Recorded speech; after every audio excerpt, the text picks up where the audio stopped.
Hello everyone, welcome back to my channel, Unique and Rare Handbags. My name is Joe, I'm a bag collector and Hermes bag authenticator. Today I'm going to talk about this bag in front of us. It's I've had it for quite some time, 10 years. It's a Louis Vuitton Milaris bag from the Louis Vuitton Haute Maroquinerie line. The Haute Maroquinerie line is basically a made-to-order,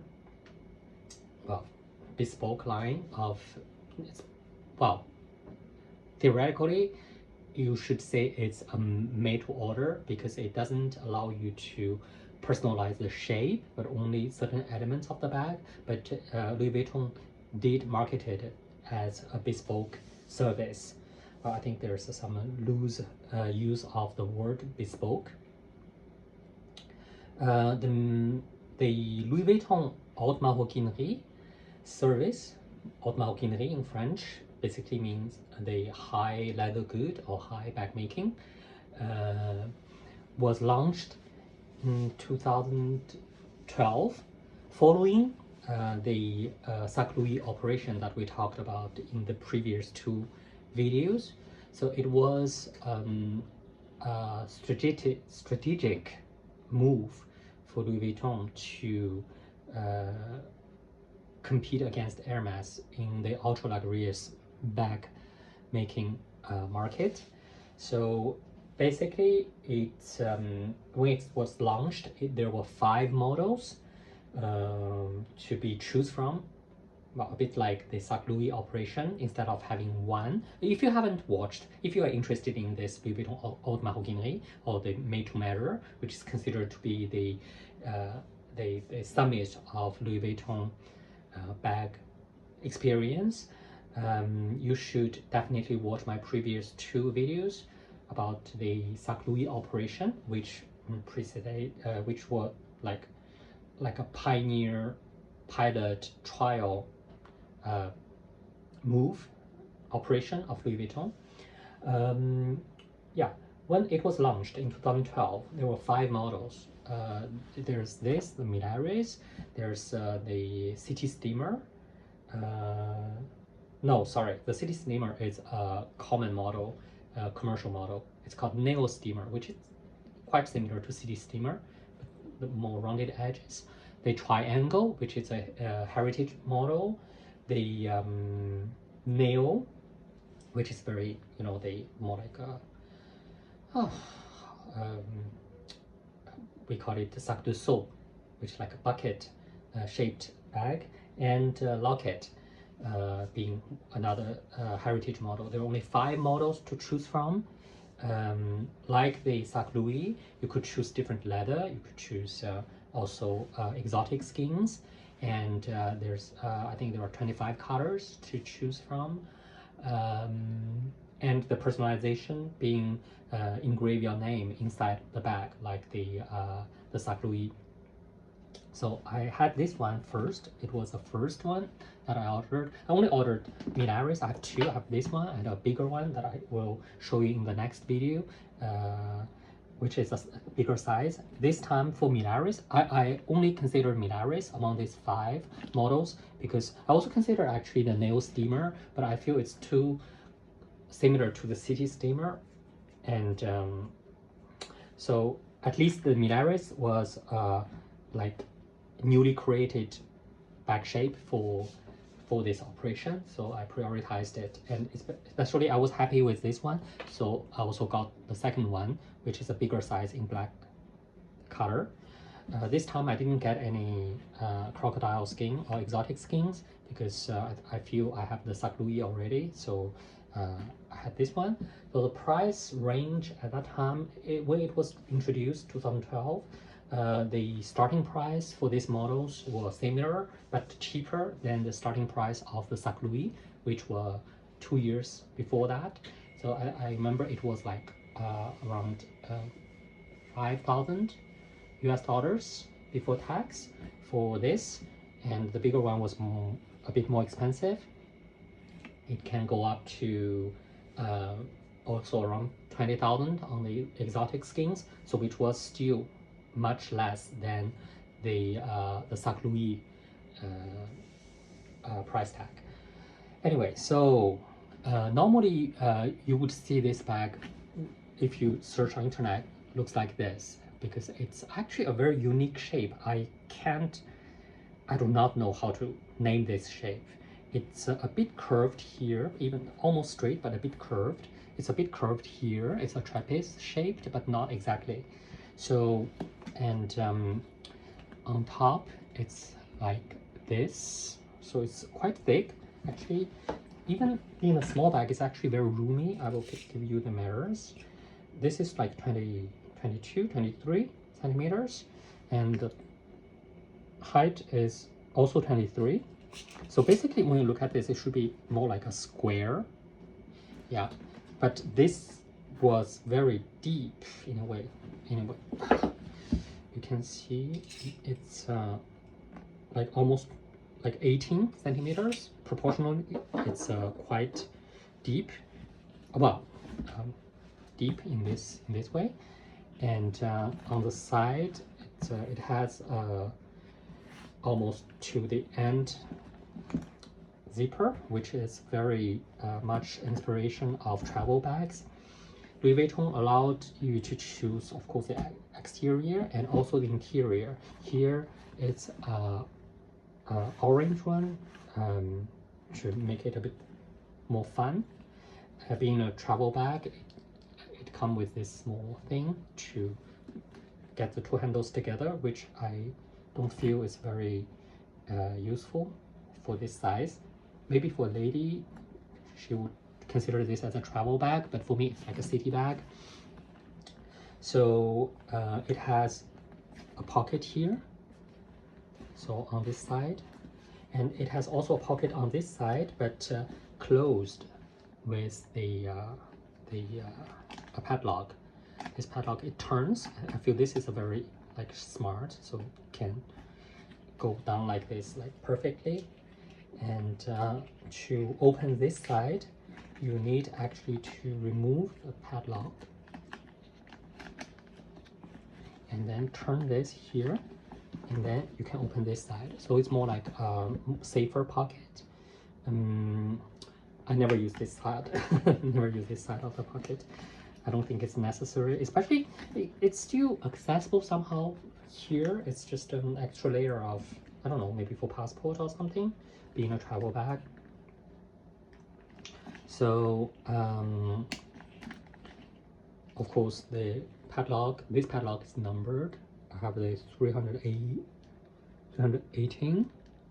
Wow, together with the keys of 318, of course. So the Sac Louis padlock is not numbered. I think it's a unique creation. In a way, I feel this is less exclusive than the Sac Louis in a way that a lot of these elements, metallic elements, they were the already used generic elements from Louis Vuitton bags. The Sac Louis one were all like exclusively created for that bag, so which made, I think, the cost of the making very high. Again, for the company like Louis Vuitton, every time they want to make something like a small series of certain elements, it would cost a lot of money. So here the inside, okay, of course here you can also close it with padlock, and so the padlock can be used there or here. Inside I have the orange gold, it's not lambskin, I think I chose gold skin to make it a bit more resistant. And on this side it has a zipper pocket, and here, I don't know if you can see, it has the logo Louis Vuitton Paris, made in France. And on this side there's a tag, this tag on which it has the name. I won't show you. So this is the Milaris bag. I think from my personal judgment, I feel the bag is very well made, but it is not a hand-stitched bag, as or at least not as much hand stitched as an Hermes bag. I especially had issue with the handle. It's much less, I would say, resistant comparing to a Hermes one. And also when you look at the edge paint, it's cracking a little bit. Even the Hermes one would crack too, but I feel like for the bag of similar age, the Hermes one did crack less. Because for the edge paint, you would have the silicone-based one, different types, but different types would have different characters. Louis Vuitton opted for this thicker edge paint, which might be protecting the leather a bit more, but you know, not like the Hermes one. It very often it's very thin. It's less almost like silicone-like, so it would open after a while. But I think the logic of Hermes is they would encourage you to bring the bag back to Hermes repair and clean service periodically, so they could always touch up. But for Louis Vuitton, I think Louis Vuitton knows very well that no one brings the Louis Vuitton bag back as often as the Hermes customers, so they are not selling you that service, and they want to use an edge paint which is more resistant, which hence result into easier cracking. Here you would have a Louis Vuitton logo. I don't know if you can see Louis Vuitton Paris with a small R, which means the registered mark. So the mot de déposé as in French. So basically this is about this bag. I did use it quite a lot. Oh yeah, something else is about this dust bag. All the made-to-measure ones, like the Haute Maroquinerie, they would have the different dust bag comparing to the normal Louis Vuitton product. Inside it has this it almost like in French we call it down, so like I forgot how to say that, a suede kind of material, and outside it's a much thicker bag with stitched like embroidered Louis Vuitton on it, so it's not printed. It feels much higher quality. It also came some small ones for the accessories, for the clochette, but I didn't keep them. Yeah, on the clochette of course there's also Louis Vuitton logo. I kept them, but I don't know where they are. So comparing to the one of Sac Louis, you can see the Sac Louis one was more like the first version of it. Actually it feels even thicker. But it has the same idea of the embroidered logo. So I think this is has become a standard for Hermes made to order or the Haute Maroquinerie line. So if you buy on the secondary market of this bag, try to get the original dust bag instead of the generic. The generic being like something like this. This is the generic one.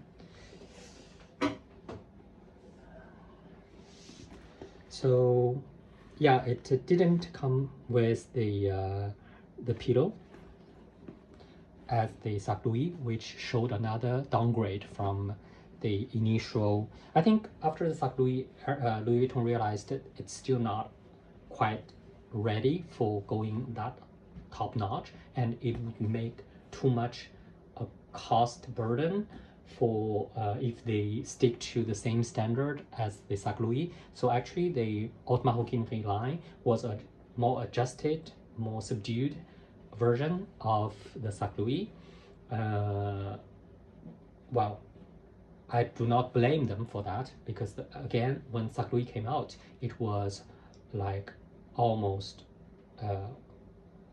I would say more expensive for like 30% to an Hermes Birkin So it was just too much maybe for the market at that time.